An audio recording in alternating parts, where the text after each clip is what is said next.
Hello to everybody, and welcome to the initial episode of Hot Topics, a fire and EMS service-related podcast.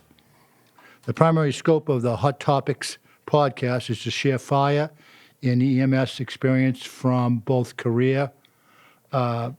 still career working personnel, and also from retired career personnel. And also there will be a really good mix of call personnel that will be in to help us as we move forward through the podcast. The podcast will be once a month at the beginning of the month. One thing I want to be upfront with is it's not the intent of this podcast to critique or Monday morning quarterback any calls made by incident commander or IC on any calls here. We're not here to do that, have questions come in or do that at all. This just is to share experiences relative to the fire and EMS service. As a quick background on me, I'm married to my wife, Marie, who was also a teacher, and I have 4 sons, Joe, Sean, Matthew, and Kyle. 2 dogs, one a 4-year-old Shepherd, Ziva, and a 3-year-old white golden named Luna. My background is 44 years of service with the town of Hopkinton Fire Department, and then I'm just up shy of 50 years with 2 other departments after I retired in January of 2016. I got the phone rang 3 times, and 2 I followed through on them. One was the town of Upton. Went there at the end of 16 from September to end of the year, December. And then in 2019, just as the COVID started, the phone rang and was asked to help the town of Berlin in for 2 or 3 months, and it ended up to be just shy of 4 years. So that was an unbelievable experience. A smaller community, but a very energetic, a lot going on in it, and it was different in many operationally, especially the amount of personnel that you could draw on and the way the town was set up with no municipal water was a different ballgame up there. But I've been very, very blessed to, in Hopkinton for the 44 years. I got 16 of those years was assigned primarily to the Fire Prevention Bureau. And being a small combination department, you respond to all the calls. If I was out doing a smoke detector inspection or an occupancy or something, I would respond instantly to any calls that needed the manpower to go on them. So you were always, weren't just in the office or out doing inspection. You still had that operational capability, which was I really, really enjoyed. And the same with the other 2 places. It was full. You got involved in even the minor medicals in Berlin. There was only 3 of us on duty at a time at the most during the day when I was there. So it was like some days we'd have 4 if the inspector was in. So interesting. But we'll go into that in some further down the road. On some of our other episodes, we're going to look at in depth into what that department was like when the operational lieutenant comes down from there and will visit with us on one of the shows. Okay, and so that's kind of like where I am. I was blessed in Hopkinton also to participate in hazmat. When the hazmat teams at the state started, we had a district team up and running with the required training, and when they initiated the state hazmat team program across the entire state, they took our District 14 team and assimilated it into that. And you'll see some members that'll be here. Future broadcasts will go into great detail about that. I was also assigned to the regional dive team and also the regional technical rescue team. And one of the other offshoots that was I really look forward to the challenge every year was drafting the incident action plan for that, which I did for 21 years, for the Boston Marathon, which was held every April. So that training for that, usually training and planning started in September, October, and went right up to when the event was held the day in April. So it's like got a lot of contacts from that, got a lot of really good training out of that. But again, down the road, we'll go into great detail on that. In our second episode, Chief Doherty will we'll get into the nit and gritty of the marathon. But today, what I wanted to talk about is something that have seen in my travels all across the country, and all, especially in our area here in New England, it is the generational aspect of community service through the fire department and other important community jobs. Okay, I'm blessed to be a third generation firefighter in the town of Hopkins. Had a grandfather who was a captain, a call captain, all the way back into the 40s. And then my father came along and married into the family, and he became a firefighter. Each of them had over 30 to 40 years experience as a call firefighter. And I was blessed to work with two of my brothers, Fran and Boo, who are career firefighters with me. And also, I have 5 cousins and 2 uncles and some great uncles who are also call firefighters in Hopkins. So there was some interesting talk at the table around fire department discussions for many, many years. And it's like, and while we're on the service to the community, my guest today is my oldest son, Joe. Joe, just a year ago, almost a year ago, was elected to the Board of Selectmen in the town of Hopkins at the age of 36. I know there's been one younger Board of Selectmen member that I can remember that I, in my time here, but I want to invite Joe on and welcome Joe. And Joe, thanks for taking time from your busy schedule to show up today. Yeah, thank you. Glad to be here. Really excited to be on the initial podcast. Yeah. Probably a good idea. Get the kinks out with me. You can blame it on a poor guest later on if it doesn't go well. But no, excited to. Yeah.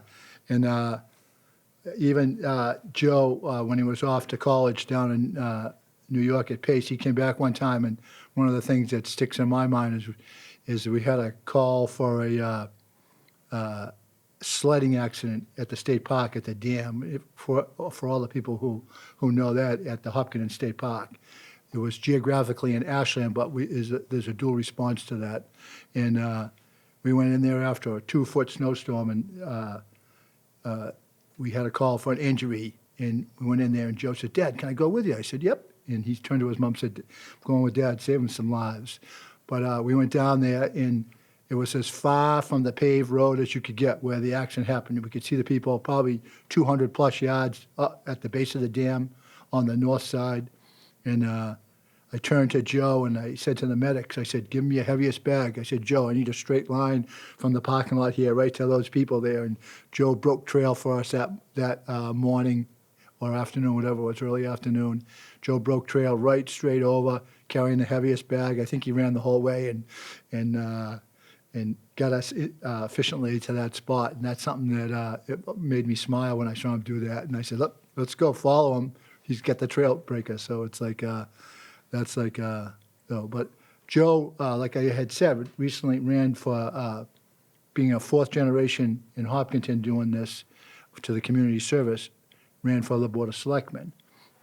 And Joe, could you just tell me some of the surprises that you had in your initiation to the public service type to the town? Yeah, I think the whole thing turned out to be a surprise in a lot of ways, right? It was uncharted territory for me, right? I haven't had the opportunity to be involved in the town, at any official capacity.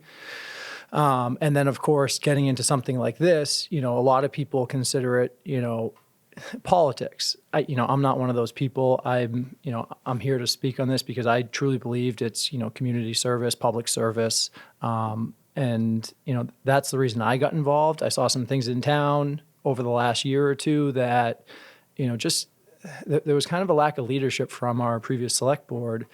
And it just didn't instill a lot of confidence in the community. More and more people were complaining about things. So, it got to the point where I found myself complaining about things. And, if I'm complaining, then it's either time to do something or, shut up about it. Yep. And so I think the whole thing was kind of eye-opening, right? Especially, the initial onset of, because again, even though I don't consider it politics, you do have to campaign, right? It was, a contested election. I shouldn't say contested, a competitive election. So just going through that process was very interesting. How do we start it? And I think you were obviously a big part of that, and how we got like the message out through our connections. I would say we really went the grassroots style with the campaigning, which I think fits our family. It fits Hopkinton as well. So I think that whole process was definitely a bit of a surprise. From there, it's, I like to say it really hasn't been a surprise. I spent a lot of time up front talking to, previous members of the select board, got their opinions on, what the job would entail, from a time commitment, from, a community outreach standpoint. So, thankfully I would say I really haven't been surprised in a while, because everything's kind of been what I expected, people reaching out. And I enjoy that part of it, right? You want to see the community invested in the town and taking interest and asking questions. And, it's one of those positions where, not everyone's going to agree with decisions that get made. And that's okay. People got to get back to, disagreeing on things and being okay with it, and moving forward and moving the town forward. But people should never stop asking questions or airing their opinions. And, so there's been a lot of outreach from residents, whether it's through email or showing up at our meetings to talk. So I would call those pleasant surprises. Yeah. Now, how long is the commitment to the board? It's a 3-year term. 3-year term, and almost a year, so you're almost a year, a third through. Yeah. So I think it was just around this time last year that I pulled papers Yeah. to run for it and started the whole campaigning process. So it's, Yeah. and the year's flown by, right? It's, I think things are a little bit quieter now. I think my colleague Brian Herr describes it well. There's been a little less news in Hopkinton recently, which is a good thing. It's if the select board is not drawing attention to themselves, it's a positive. So, it's a 3-year term. And I feel like, hopefully if the town wants me back, it probably won't be my only term. Yeah. Oh, that's good. And it makes me smile when I heard you say the term grassroots, because when Joe was running, and I was assisting in any way that I could, but mostly with putting his signs up. And we had people actually come up to the front door of the house and knock on the front door and saying, "Oh, how do I get one of Joe's signs to put in my yard?" You know what I mean? And I was happy with Joe that, and I told him, I said, if you get half the support I got from the community when I was fire chief, you'll do really well. And I think that Joe, if I remember, got the most votes. So it's like of the 4 great candidates, there was 4 really good candidates, and the community only had to choose 2. They could choose 2 to move forward onto the board. So they were all great candidates, and it's like it was good to see Joe get the most, and the community stand up and support Joe.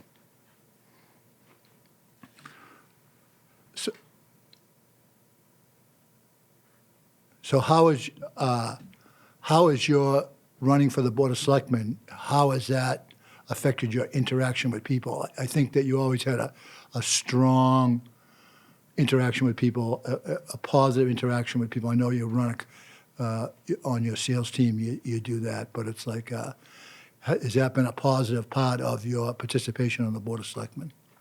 Yeah, I think it's been positive all around, right? It's, obviously I've always felt connected to the town of Hopkinton. Yeah. And this has just kind of intensified that, I wouldn't even say over the last year, in the first couple of months of running for it, the amount of outreach and support for me running, had me introduced to so many more people that you've probably known for years, and I know confidently that you did know that a lot of them for years, but it was people that just maybe I ran into them once or twice, but never really had a chance to connect with or get to know. Yeah.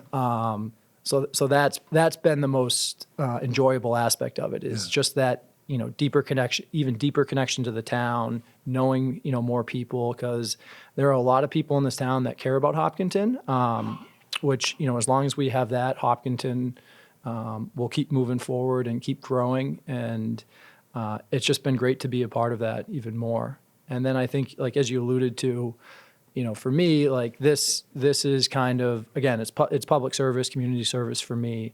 I'm very fortunate. I have a great job, I should say a great career. I love what I do. I plan to do it for a very long time.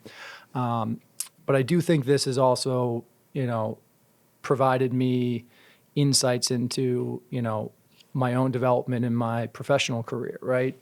Again, going back to the idea of, a lot of the decisions and things that we vote on the select board, ahead of time. If you're lucky, 60% of people will agree with you, but there's always that 40% that won't.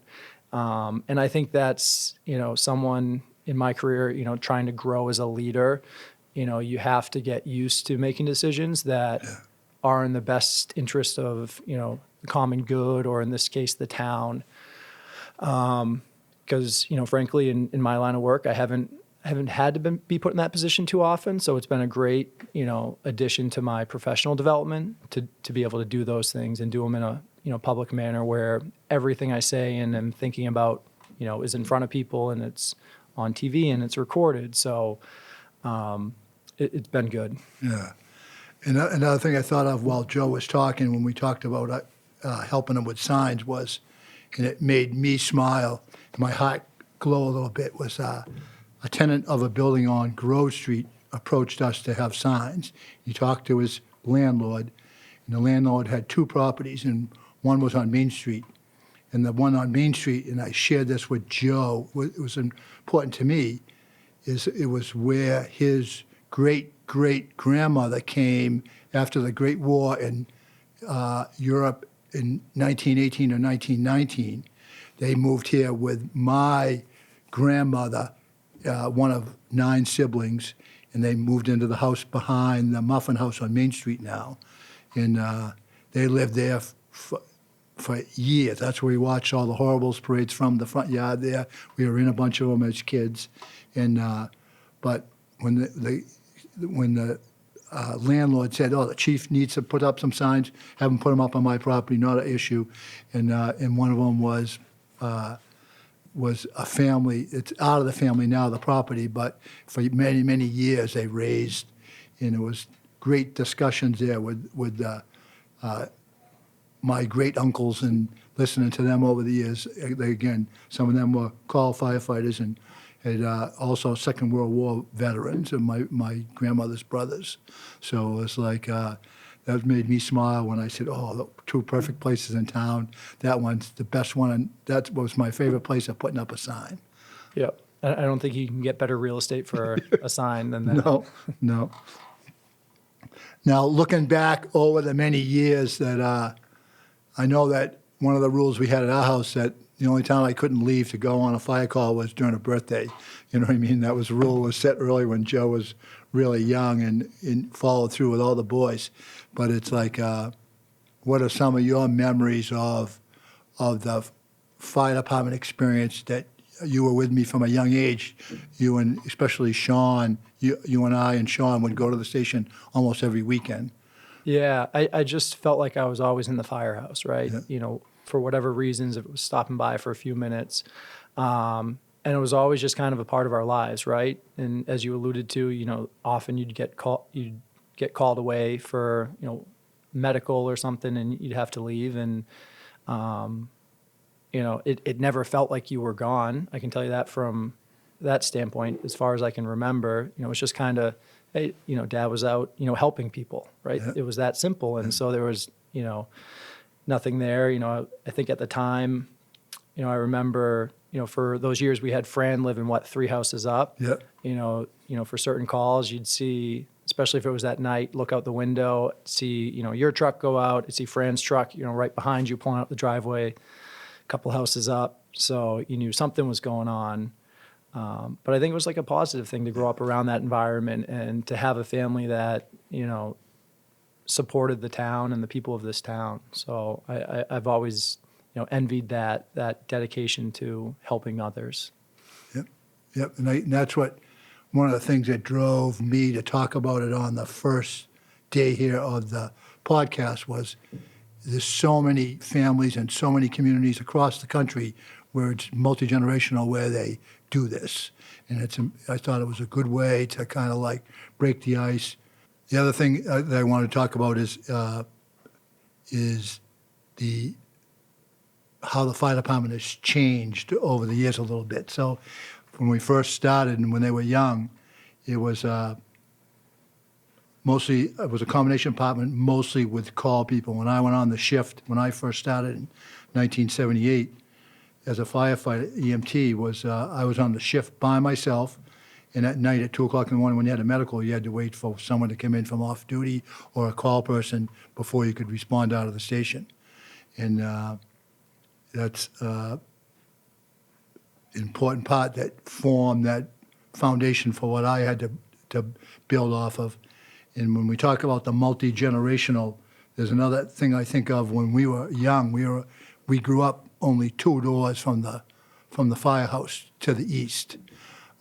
People who have been in town a little while will remember that house was involved with a very tragic gas explosion where we lost 2 young girls, I think 2 and 4, in that. And when we were growing up in that house, when you talk about the generational aspect, it was only a call fire department at the time when we were growing up. And if the fire phone, we had in our house 2 objects that were related to the firehouse. One was a fire phone with a little white thing on it that you picked up to talk. You couldn't dial out on it. It was the old style with a rotary, but the rotary was taken off. And my mother would answer that if it rang so many times during the day and night when no one else got it. And if it was anything serious, in the closet was a switch that you could pull down and it would activate the horn on the fire department's roof to recall people into the station for a medical or a fire call or something like that. So it was like ingrained early that that all fed into that public community service type thing into the blood early to have those things there, and that drove a lot. And when there was calls, you'd see my father run up, and I was able to follow him to the edge of the fire yard. But I had to stop at the old flagpole there and watch, and then get on the apparatus and go out. And that was kind of like my ingraining to be there someday to do that same thing. And then I went in there as a call firefighter at 15 and a half while still in high school, probationary volunteer call firefighter. And then in 76, I got my EMT. In 78, I went to the fire academy after the blizzard of 78. I had worked for the town doing snow removal and then moved to an opening at the Mass Fire Academy, and I went there. Got my initial recruit training up there. Chief Stewart sent me there, and I was blessed to have really good leadership with Chief Stewart. Early on was his brother Dick, who was the deputy, and Bobby Bartlett was the captain. Ricky McMillan was a lieutenant, and those are the people that led us. And as we move forward, there'll be more about them. But they initiated us to be the first generation to wear the self-contained breathing apparatus, the SCBA.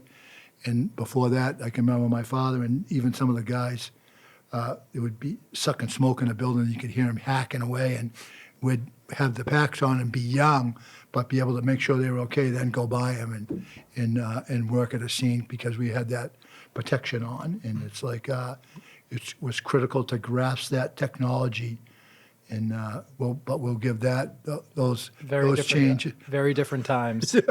Yeah, they were like the original smoke eaters, and they just hacked it, and it was like, to me, it didn't make any sense, and it made huge sense to me to learn how to wear this SCBA and be safe. And but another thing I quick wanted to share about Joe is his community service time is also challenging because he has a beautiful wife, Caroline, and 2 little girls, Ava and Natalie, that are very fond of Joe. And it's like, and so he does that balance to make it work. And it's like, I give him a lot of credit, and it makes me smile a lot. I know he's busy at both, and between that and his work. And so, but I was glad that he did that.